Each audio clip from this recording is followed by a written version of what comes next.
When I first began my journey, I used to think that discipline was a heavy word, restrictive, unyielding, almost like putting myself in a cage and tossing the key. But as the years went by and the seasons changed, I discovered a truth that altered my entire outlook. Discipline doesn't restrict your freedom. It creates IT. It's a paradox. The more discipline you have, the freer you become. You see, most people wake up and leave their day to chance there, swept away by whatever wind is blowing that morning. The news a phone call, a mood, a memory from yesterday. That's no way to build a future. That's no way to rise above mediocrity. Let me tell you what predictability gives you. Predictability gives you peace of mind. Predictability takes the guesswork out of your morning, out of your afternoon, out of your night.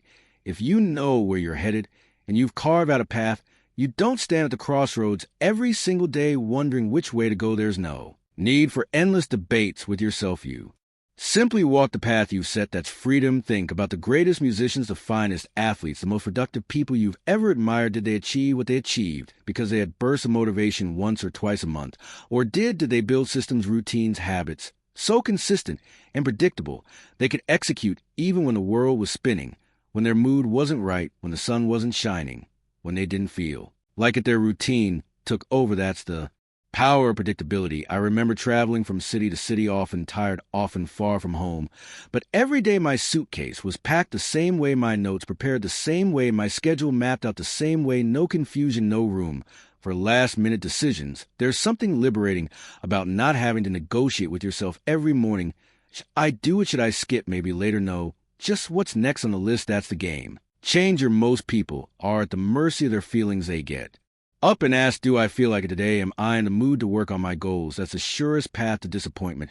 I urge you to consider what if the best parts of your life didn't rely on how you felt in the moment, but on the foundation you built long before the moment ever arrived. That's what an unstoppable routine does. It stands between you and your old self. It whispers, just do what's next. Don't let emotion run the show. Imagine no longer being a victim of your moods or whims, but instead a creator of your day. Everyday predictability doesn't just bring order, it brings energy. When you know what to expect, you free up that inner resource most people squander. Decision power. And what a valuable asset that is. Save your best thinking for where it really counts. Let your routine handle the rest. You see, discipline is the architect and routine is the builder. You draw up your plans and then let your habits do the construction. Before long, you wake up inside a life of your own design. No accident, no luck, just structure. So ask yourself today, what could be possible if you stopped leaving your days to chance? If you remove the option of indecision from your mornings, your afternoons, your evenings, could you multiply your results? Could you become someone you've only admired from a distance? Predictability isn't the enemy, it's the door to achievement. It's the great unlocker. Build that door, walk through it, leave chance behind, step into the world of deliberate creation. That's where freedom begins. If someone asks what the secret ingredient of success is, I would say consistency, not excitement, not energy, consistency. And it's a thing most people overlook. Why? Because it's not glamorous. IT doesn't get a round of applause. But let me tell you, it moves mountains. You don't build a legacy on flashes of brilliance. You build it with a steady rhythm of small actions, repeated day after day. Success isn't about the fireworks you set off once or twice a year. It's about the steady candle you light every single morning, rain or shine. I used to think you had to work extremely hard, maybe for a week or a month to get ahead. But what happens after that burst? Most people burn out, fall back, and wonder why things don't change. They say, I tried so hard for a little while, but nothing stuck. The problem isn't effort. The problem is rhythm. It's not about how hard you work one day. It's about how consistently you show up day after day, week after week, year after year. Let me give you an example from my own journey. When I started reading and taking notes every day, I didn't see much change. In the first week, my conversations didn't get any sharper. My thinking didn't seem much clearer. But after a few months, something shifted. I started remembering more, connecting dots faster, coming up with better questions. I didn't get smarter overnight. I just stayed with the process. That's the magic. A routine creates a rhythm, and rhythm, not intensity, builds the strongest foundation. Think of a farmer planting a crop. He doesn't run out one day and try to plow, plant, and harvest in the same afternoon. He works in rhythm with the seasons, day after day, watering, weeding, checking, waiting. Then almost quietly something grows. Some people are always chasing motivation, chasing that feeling, that spark, that jolt of energy. I tell you, motivation is unreliable. It's there one day, gone the next. If you wait for motivation to show up before you act, you'll spend your life waiting. If you build a routine, motivation becomes a bonus, not the requirement. Let's not forget life tests your resolve. It's easy to follow through when you're inspired. But what about when you're tired, when things aren't going your way? Consistency bridges that gap. It keeps you going when enthusiasm runs out. I remember a time when business was slow. The phone wasn't ringing. The opportunities seemed thin. The temptation was to retreat, to give less. But that's when I doubled down on my routines. I kept reading. I kept calling. I kept planning. Little by little, the tide turned, not overnight, but slowly, surely. Consistency always gets the last word. So don't just ask yourself, how hard am I willing to work? Ask yourself, how consistently am I willing to work? Temporary sprints fade, steady steps last. The winners in life are not the ones who move the fastest. They're the ones who refuse to stop moving, even when nobody's watching. Here's something worth remembering. You can borrow someone's excitement, but you can't borrow their consistency. That's yours to build, and when you build it, you become unstoppable. Turn your actions into rituals. Make your habits automatic. Let the rhythm of your routine carry you when motivation fails you. That's how ordinary effort becomes extraordinary achievement. So today, I challenge you, don't just seek the quick win. Build your life on the foundation of consistency. Day after day, stone after stone. Soon you'll look back and realize you built a cathedral, while everyone else was chasing sparks. It's a fascinating thing. Most people are waiting for that perfect moment, waiting for the feeling to be right, waiting for the stars to align, for inspiration to strike, for a sign from somewhere. They wake up and say, if I feel like I'll do it. If not, maybe tomorrow. But let me share something that changed the way I approached every day. Don't start with your feelings, start with your standards. Standards are different than mood. Standards don't waver with the weather or the headlines or the way someone spoke to you that morning. Standards are the non-negotiables you set for yourself, the commitments you honor, no matter what your feelings tell you. If you want to build an unstoppable routine, anchor it to your standards, not to your emotions. Ask yourself, what are your non-negotiables? What are the things you do regardless of mood, regardless of circumstance? Winners, you'll find, are not made by what they do when they feel great. They're made by what they do when they don't feel like it. All champions get up and show up not because they're always motivated, but because their standards demand it. You don't have to feel like brushing your teeth to brush your teeth. You do it because it's a standard. You don't debate with yourself every morning. Should I or shouldn't I? You just do it. That's the power of a standard. It takes the argument out of the action. I remember the days when it would have been easy to skip reading, to skip planning, to skip making those extra calls. Some days of motivation just wasn't there, but the standard was. And when the standard takes over, you don't have to waste energy trying to convince yourself. You simply honor your commitment. You see, emotion is a beautiful thing. It's fuel, but it's unreliable as a guide. It's up, it's down, it's here, it's gone. If you build your days around emotion, your days will be unpredictable. Your results even more so. Build them around standards, and you create certainty. You create reliability. If you find yourself negotiating your routine, maybe I'll do it later, maybe I'll skip, just this. Once you haven't set a standard yet, once the standard is in place, the negotiation ends. The debate is over. The only question is what comes next on the schedule. Here's another thing. Standards are built, not wished for. You set them, you protect them, you reinforce them. Every time you follow through, every time you do what you said you would do, regardless of how you feel. Your standard get a little stronger eventually. It becomes part of who you are. Don't wait to feel ready. Don't wait for inspiration to strike. The winners in life get moving first and let the feelings catch up later. They don't ask their feelings for permission to succeed. They decide what matters and then act on it day after day. So today, I invite you to set your standards high. Let your feelings come and go, but let your standards stay put. Build your schedule around what matters most. Guard those non-negotiables and watch as your routine becomes unstoppable, not because you always felt like it, but because you decided it was who you are. That's how you move from wishful thinking, predictable achievement. That's how you turn the ordinary into the extraordinary, not with the energy of a single moment, but with the power of a standard that doesn't bend. If there's one place where routine matters most, it's in the morning. The first hour of the day is like the rudder of a great ship. It sets your course even when the sea gets rough later on. I learned a long time ago, if you start your morning in order, the rest of the day has a way of falling into line, starting chaos. And you spend the next 12 hours trying to catch up. Most people wake up and tumble right into the day, rushing, reacting, grabbing at whatever demands their attention.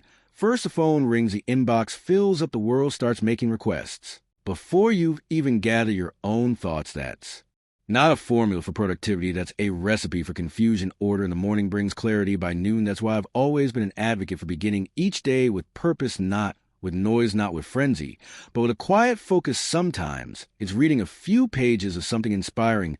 Sometimes it's a moment of reflection, asking what's important today. Sometimes it's planning out the tasks that really matter before the distractions. Try to take over. You don't have to wake up at dawn to win the day, but you do have to win the first hour. Whatever time you start, the first hour belongs to you, not the world. Claim it, guard, use it to set your intentions before the world sets its agenda for you. I remember my early days. I'd sometimes wake up late, already behind, rushing, skipping breakfast, running out the door with half a plan in my head.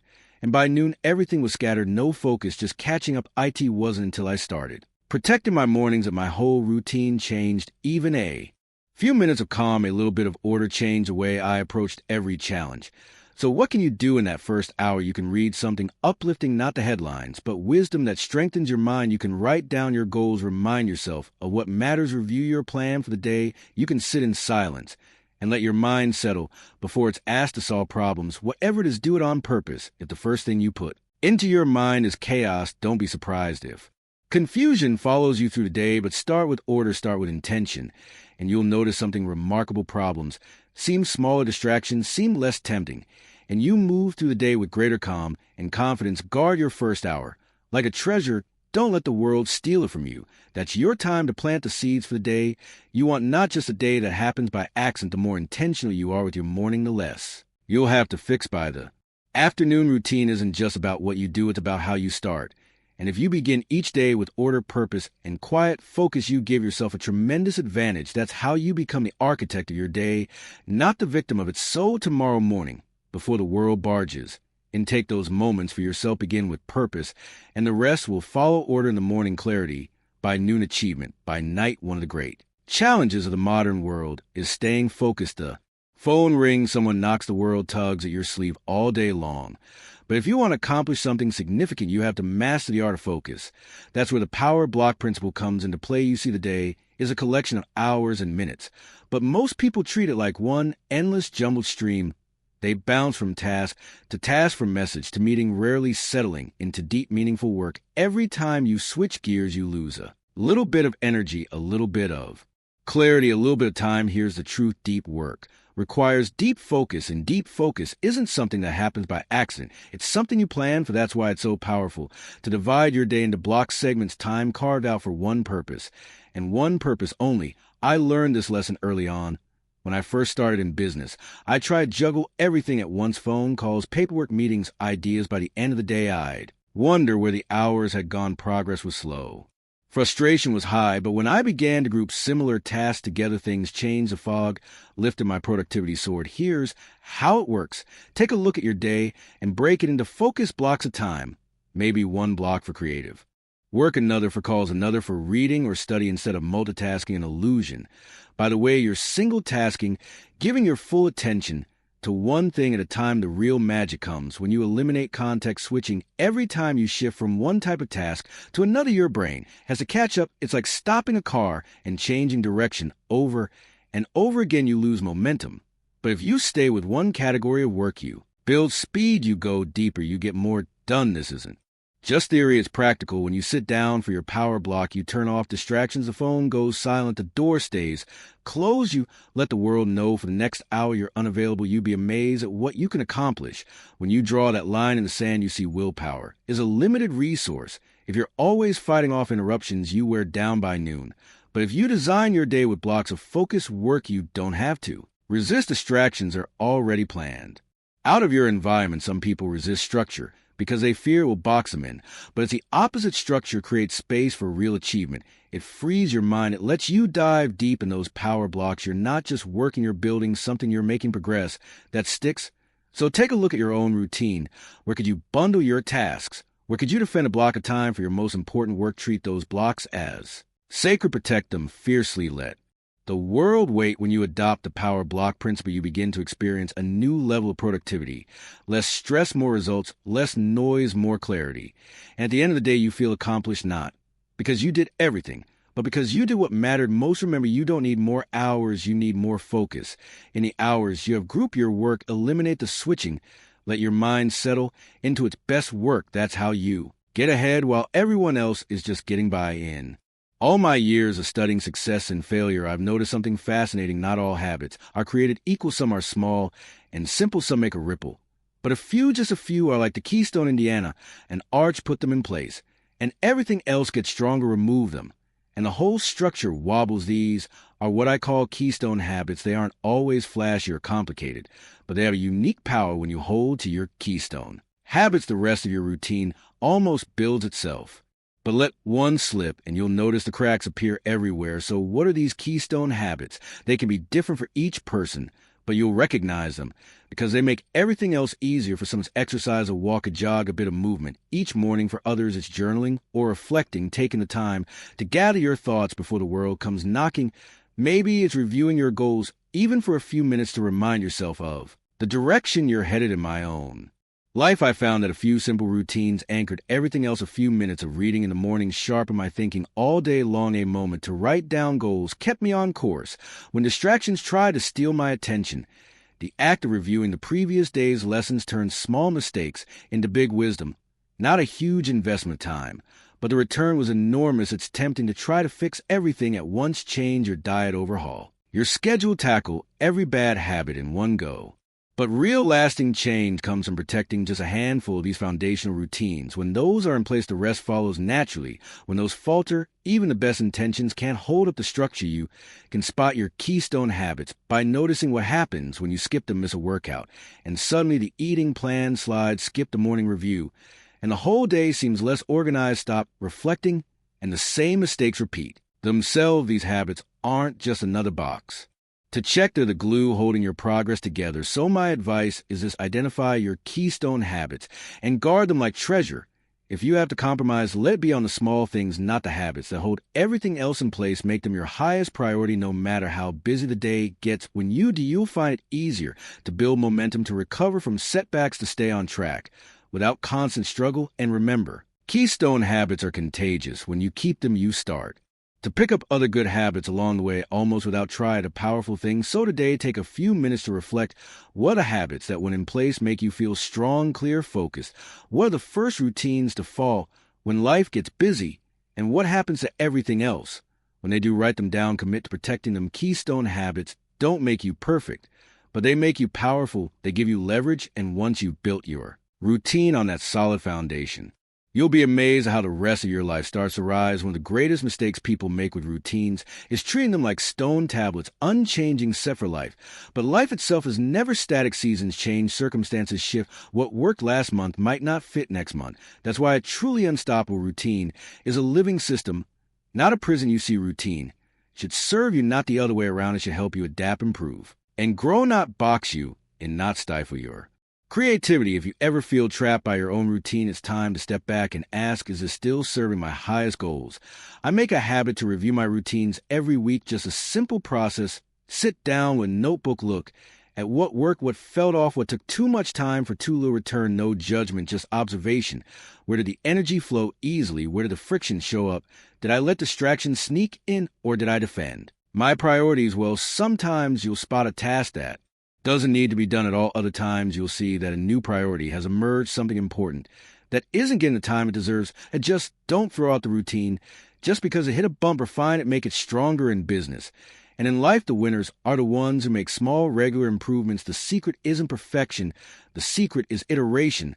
Like a sculptor, you chip away shape, adjust over time. Something remarkable emerges not by accident, but by design. There were seasons in my own life when my mornings looked different. Some years I needed more time for reading, less for meetings. Some years my health demanded extra attention, so exercise became non-negotiable. The routine shifted, but the commitment to improvement never changed. Let me tell you, abandoning a routine at the first sign of trouble is the easy way out. Anyone can do that, but progress belongs to the person who keeps showing up, who keeps reviewing, keeps adjusting, keeps refining. Don't confuse flexibility with laziness. True flexibility is about adapting to get better, not finding excuses to do less. So, how do you start? Set a time each week. Maybe Sunday evening, maybe first thing Monday. Sit with your routine and ask the tough questions. What's working? What's wasting time? What needs more structure? What needs to be let go? No routine is so sacred. IT can't be improved over time. These small adjustments add up. The routine gets tighter. The results get stronger. You don't become unstoppable by doing everything right the first time. You get there by getting a little bit better every week if you treat your routine as a living, breathing system. You'll never feel stuck. You'll stay sharp, stay motivated, stay on course. Progress is a product of iteration, not instant perfection. Don't look for the routine that works forever. Look for commitment to keep making it better. That's how you build a system that grows with you, not against you. That's how you turn routines into results. If there's a force that can turn a good routine into a great one, it's accountability. See, it's easy to make promises to yourself in the quiet moments. It's easy to write out a plan when nobody's watching, but what gets measured gets repeated. And what's visible, what's tracked, becomes a responsibility, not just a wish. Most people don't fail for lack of knowledge. They don't even fail for lack of desire. They fail for lack of accountability. It's one thing to say you'll do something. It's another to make it visible, to measure it, to let the results stare back at you. You can do this privately. Scorecards, checklists, a progress journal you can do it publicly. Share your goals with a partner, a friend, a group that will ask how you're doing. The point isn't how you do it. It's that you do it. Make your routine real. Put it somewhere you can see it, where you can't escape it. For years, I kept a simple checklist of my routines. Each evening I'd review, did I follow through? Did I stick to my Keystone habits? Where did I slip? And what can I improve tomorrow? Some nights I looked at that list with pride. Other nights with resolve. The checklist didn't judge, it just told the truth. There's a certain power in seeing your actions on paper. It takes your routine out of your head and puts it in the world. Suddenly, it's not just a nice idea. It's a track record's evidence. And when you see the string of days you kept your word, something happens inside. Your confidence grows, your discipline deepens. If you want to raise the stakes, make your accountability public. Find someone you trust, someone who will ask the hard questions and expect real answers. Tell them what you're committed to, then report your progress. You'll find that the simple act of telling someone else increases your resolve. You don't want to let them down, and you don't want to let yourself down either. Let's not forget accountability is not about guilt. It's about growth. It's about clarity. It's about keeping your routine in front of you, not hidden in the background. When you know you're going to check that list, mark that box, give that report. You start to act differently. You start to take your routine seriously. And here's the real magic. Accountability creates momentum. One day leads to two, to a week to a month. The more you track, the more you improve, the more visible your progress, the less likely you are to give up when things get tough.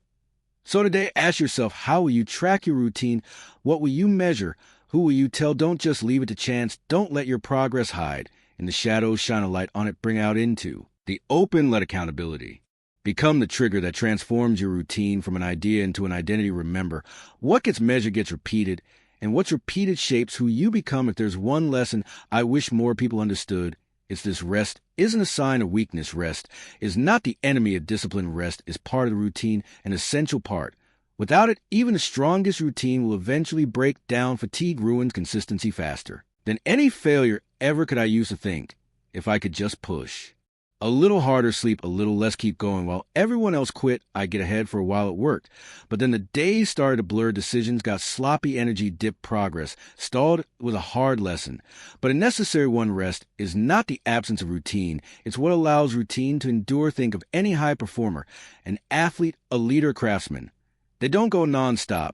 They have rhythms, intense periods of work followed by genuine recovery. It's in that recovery that growth actually happens. Muscles rebuild in rest, not just in strain. Ideas come in quiet, not just in noise. So many people fall into the trap of thinking that the secret is to do more, cram more into every hour, every day. But when you're always on, always grinding, your routine loses its sharpness. The quality drops, mistakes creep in. And before you know, you're not just tired, you're discouraged. The key is to schedule recovery with the same seriousness as you schedule your work. Don't just hope you'll find time to recharge. Make a non-negotiable part of your routine. Maybe at a walk in the evening, maybe at an hour with a book, not for information, but for enjoyment. Maybe it's simply getting enough sleep. Recovery is about renewal. It's about stepping back so you can step forward with more power. When you honor your need for rest, you protect your ability to be consistent, and consistency, as you've heard me say, is a foundation of every great achievement. There's no virtue in burning out. There's no trophy for exhaustion. The goal isn't to see how long you can go without stopping. The goal is to keep going day after day, year after year. That requires wisdom. That requires knowing when to push and when to pause. So make recovery a rule. Put on your schedule not as an afterthought, but as an essential. Guard your downtime. Use it to refuel, to reflect, to prepare for what's next. And don't feel guilty for it. You're not stepping away from your routine. You're strengthening it. Remember, fatigue will take You out of the game faster than any setback. Protect your energy, value your recovery. When you'll find that your routine isn't just something you can sustain, it becomes something that sustains you. That's how you build a life, not just a schedule. That's how you endure. There's a law that governs every success story, every remarkable life. It's the law of compounding, not just compounding money, but compounding discipline. One disciplined day doesn't look like much, but 10 disciplined days lead to 10 disciplined weeks. 10 disciplined weeks become 10 disciplined years. That's the compounding effect of routine. And that's what makes you unstoppable. You see, discipline isn't something you do once and expect the world to change. It's the daily practice, the ordinary effort repeated over time that transforms everything. It's the small deposits made day after day that over time build a fortune of results. That's why routine isn't just about what you do. It's about who you become. I remember meeting people who were waiting for the big break, the moment that would change their lives overnight. But here's the truth: life rarely works that way. Real change comes from tiny improvements stacked on top of each other again.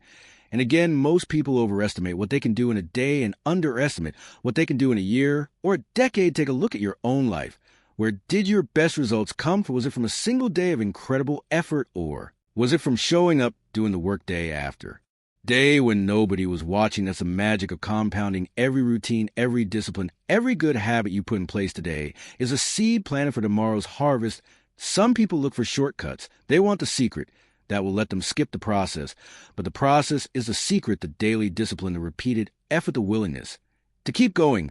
That's what separates those who succeed from those who wish. If you ever doubt that your routine matters, just remember this: each day you keep your commitments, you add to your character. Each day you repeat your keystone habits, you reinforce the foundation. Each day you track your progress, you multiply your results. And over time, those small, simple acts grow into something extraordinary. Discipline compounds. It turns effort into excellence, into achievement, routine into results. It's not about being perfect. It's about being persistent. It's about letting time work for you, not against you. So as you move forward, don't just focus on what you do each day. Focus on who you're becoming each day. Every time you follow your routine, you're not just building habits, you're building identity. You're becoming someone who can be counted on, someone who finishes what they start, someone whose life is a reflection of consistent, compounded discipline. Let that be your legacy, not the things you did once in a while, but the things you did every day. That's how you build a future. That's how you become unstoppable.